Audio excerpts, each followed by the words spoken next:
নমস্কার দর্শক বন্ধুরা, তোমরা কেমন আছো বলো। আপনাদের আগে এপিসোডে আমি দেখিয়েছিলাম যে একটা কুকুর আছে, কুকুরটাকে প্রতিদিন খেতে দিই আমি। সেই কুকুরটাকে আমি কালকে যখন খেতে দিতে যাই, কুকুরটাকে কেউ মেরেছে। হ্যাঁ, কুকুরটা মেরেছে, কুকুরটা খেতে পারছে না, কুকুরটা চিল্লাচ্ছে। কেন চিল্লাচ্ছে? কুকুরটা মাজায় মেরেছে, উঠতে পারছে না, আর্তনাদ করে চিল্লাচ্ছে। আমি তো যথারীতি খেতে দিতে গেলাম, দেখছি সত্যিই মেরেছে। খেতে দিতে যাচ্ছি, খাচ্ছে না কোনো মতে, দেখে আমার খুব কষ্ট হলো। আমি জানি না মানুষ এরম কাজ কেনই বা করে, আমি বুঝতে নিজেও পারছি না।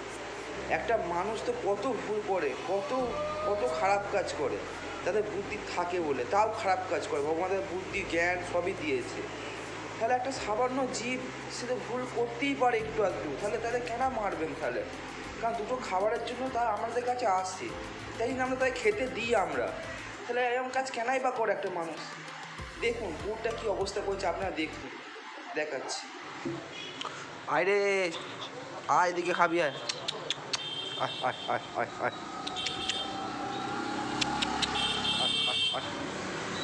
আয় আয় আয় আয় তাড়াতাড়ি আয় আয় আয়। তুই পায়ে লেগেছে নাকি ওর? হ্যাঁ, তোর পায়ে লেগেছে? পায়ে লেগেছে কী করে? এনে খা, খেয়ে নে। তুই পায়ে লাগলো কী করে?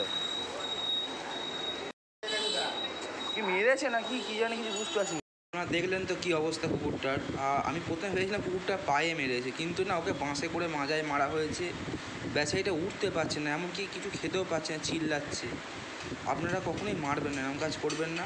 আর আমি যদি কোনো খারাপ কথা বলে থাকি, ডিসলাইকও করে দিতে পারেন, লাইকও করে দিতে পারেন। এটা আমার নিজে ইউটিউব চ্যানেলে চলে বলছি, আপনাকে সবাইকে জানানোর কথা বলছি। কখনো করবেন না, এসব কাজ করবেন না। আপনারা সবাই ভালো থাকবেন, সুস্থ থাকবেন। ধন্যবাদ।